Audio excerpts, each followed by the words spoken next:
Let's talk about the books that I've read during the month of November. So hi my fellow fantasy book lovers and welcome back to my channel, or if you're new here, hi and welcome. My name is Kathy and I'm a fantasy book lover from Belgium. For today's video I'm going to be talking about the 5 books that I read and either finished or DNF'd during the month of November. And last year I only DNF'd 1 book in the entire year, however this year I already DNF'd 2. So let's talk about it. But let's start with the book that I finished first during the month of November, which is The Last Raven by Helen Glynn Jones. If we look at the artwork on the cover of this book, it's actually what pulled me in. However, normally I'm not someone who enjoys characters on the book cover. In this book we follow the female main character. She's called Amelia. Her mother and father are 2 vampires. They are the king and queen of the region that she lives in. They reign said region, and she is actually not vampire. She doesn't have fangs, she doesn't drink blood, and she has to disguise her human scent with the vial that she's holding here, which is like a vial of human scent covering perfume is the best way to describe it. We follow Amelia as she's trying to navigate the world as being a human in a mainly vampire dominated realm, because the humans in said realm are actually only used as food for said vampires. They are basically cattle, as has been described in a few other books as well. Now in this book there is a rebellion going on from within the humans, or in the mainly human parts of the region, against the vampires. There are not as much vampires as there are humans, however vampires are very strong. And some of the vampires in these books are quite cruel, and at the beginning you actually see Amelia as she needs to attend a social event and not everything goes to plan. And of course, because she is the princess, whatever she does, she is assigned a guard, and the guard protecting her during the social event and the events after it is Kyle, who is the person here on the book. He is a very seductive vampire, more or less her age, or so you would think. Now, by reading the synopsis of the book, you get a little bit of a spoiler of something that happens later on in the book, which I thought was a shame, and I did really enjoy it. So you see Amelia navigate this world of humans and vampires, seeing maybe why the humans are actually rebelling, because vampires don't see the world the same way they do. She actually goes to spend some time with humans at some part of the book, and I found it really interesting. I'm actually happy this is the start of a series and not just a standalone book, because the ending was not very satisfactory at all, and I just want to know more. I love the world building, but do know this is a YA fantasy book and it's not the most fleshed out world. And also there is romance in this book. There is a little bit of it's not super detailed, the interactions that they're having, but there are sexual scenes in this book, which to me felt appropriate to young adult, which is age 16 and up, which is what I feel is correct for this book, because at that age I already knew about those things as well, because you had sex ed at school. Anyhow, I give this book a 3-star rating because it's not the best book I've ever read, but I found it enjoyable. So if you're looking into a fantasy book that has vampires, that has a female protagonist, and Amelia, the main character, is not super strong, however she does do a lot of things in the book that show a lot of strong character, which I personally really enjoyed. The next book is another vampire book, and this is unfortunately the book that I DNF'd. This is Lucy Undying by Kiersten White, and this book is described as a life story of Lucy, who was one of the first victims of Dracula. Now, I found this book not so good because we don't follow one storyline or even one character's story. We follow multiple lines of multiple characters. Well, 2 characters. We have Lucy, but we have more or less present-day Lucy. We have past tense Lucy in journal entries, and then we have another girl who is about to encounter Lucy, and around 100 pages in they haven't encountered each other formally yet. So I found it very confusing and very annoying of the constantly jumping. Every chapter is a different part of the story. So you could have a journal entry, you could have a psychology session with Lucy, you could have the other girl who is going to someday encounter Lucy. It was all very meh to me. This was going to be a buddy read with one of my good friends who also reads a lot of books, and we both decided to just DNF it, which is maybe unfortunate. It is a soft DNF for me and not a hard DNF. I might pick it up at a later time if I want to get back into the story, because I do want to know what happens, but the way it was written actually like pulled me out of it. So Lucy Undying, for now, a DNF. Also, this is not focused on fantasy. It feels more like historical and like a life's story than actually a fantasy book, which is also one of the reasons that I didn't continue on it. It also has some horror elements. It also has like some very gruesome details, which don't bother me but might bother you. So look into the contents of this book before you read it if those things might trigger you. After those two books, I wanted some fantasy romance, and I finished the trilogy of Bound to the Vampires by Traci Lovelot. These books are extremely difficult to find in physical copies, so I actually read them on my e-reader. Book 2 is called To Hell and Back, and book 3 is called Hell to Slay, and I'm not going to talk too much about the details of each book. Know that this is very smutty, reverse harem romance, fantasy romance, and the 4 main characters, so 1 female, 3 male, are all these very powerful fighter types. So they're all witches. Some of them are vampires, and then the female character isn't. And they actually are part of like a police task force is the best way to describe it, but then a paranormal one, the vampires of one specific one, and then the demon hunter from another one, demon and vampire hunter at the beginning of book 1. And in this world, it's like our world more or less, there is magic. There are several types of magic that someone can use. They're all described in the book, and I really liked this magic system.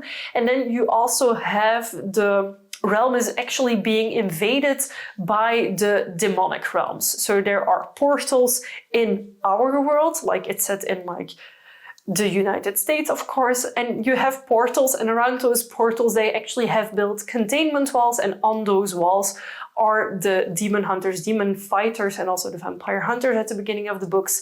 And they fight the creatures that come from those demonic realms. So we discover what causes them, what is their creature-wise, because in book 2 and 3 they actually go inside these realms to fight whatever is in there. I love these books. There is a very good portion of smut in them. There is an overall storyline, which is not the most important thing to me when reading these books. It's more to turn off my brain and have a good time. And if, like me, you enjoy this series, know that Traci Lovelot also has a prequel to the series that I haven't read yet, but that I will read soon. And that there also are other books that are part of different realms that may or may not be connected to the realm that we have this book series in. So I'm not entirely sure because I haven't looked into them yet, because I just want vampire-based books and the other ones aren't vampire-based. And these were both 4 stars for me. And then the final book that I read was actually an ARC read that I got thanks to the Nerd Fam. So thank you so much for having me in your group of ARC readers. And the book that I read is actually Egyptian mythology based, and it is called The Palace of Disorder by Lynde Seeley. And this book is the first book in what is going to be a trilogy. And slight spoiler alert, I love this and I want to absolutely read the other books as well. In this book, we follow Sage Woods. She's our female main character, and she is working as an aqueduct technician. At the start of the book, she's 24 years old, and together with her sister, they're actually orphans. Their parents died X amount of years ago, and her sister, who is, I believe, a few years younger, actually works as a librarian in one of the libraries of Skau, who is the city that they're part of. In this world building, you get your magical abilities by the god Ma'at, who is like a big Egyptian god, at the moment you turn 25. So it's a sort of ceremony where you are cast into the light of Ma'at and you get your like magical talents. So in Skau there are 7 principalities, which is like houses that you can get claimed by, and each of these houses has a day and a night prince who make sure that everything goes well in these houses, as well as visors who are like caretakers more or less, as to what I understand. And some of them have healers, some of them are based on like intelligence and wisdom, etc. So each of them has its separate like classification. Now, Sage actually works as an aqueduct technician, which is actually working for the waterways, so both the sewers as like the clean waterways, and it's a very dirty job. It's also a very necessary job. So until she claims her powers on her 25th birthday, she is stuck doing that job until like she manifests her powers, and those powers make her go to one of the principalities and possibly do something else. At the beginning of the book, Sage is actually pulled from her bed for an urgent matter of like fixing a hole that has been blown into one of the caves of the principalities, causing water to flood the below ground area of it. And this is actually when she encounters some of the principalities and some of the god type people that are around, because that's the best way to describe it. And something crucial happens to her at that moment. I'm not going to spoil you what it is, but I thought it was a really interesting take on how the world building actually happens there. I'm not going to talk about more details of the actual story. I do want to mention that there is a very good romance line in it, or at least I felt. Some people have been saying that they feel it's a little bit too much insta-love, but for me it didn't really feel that way. Because of Sage's past and how she connects to people, I felt it was really beautiful and really well done. The book is split up into 3 parts. Part 1 is really scene setting, character building, like making sure that everything is laid out before we get to the second part of the book. And then actually the pace picks up a lot more. So the first part of the book is a little bit more slow paced, but I didn't mind that at all.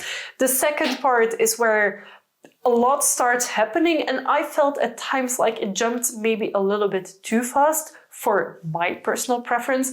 And then the last part of the book is actually very short, the third part of it, and there a lot of things happened that I need some further explanations for.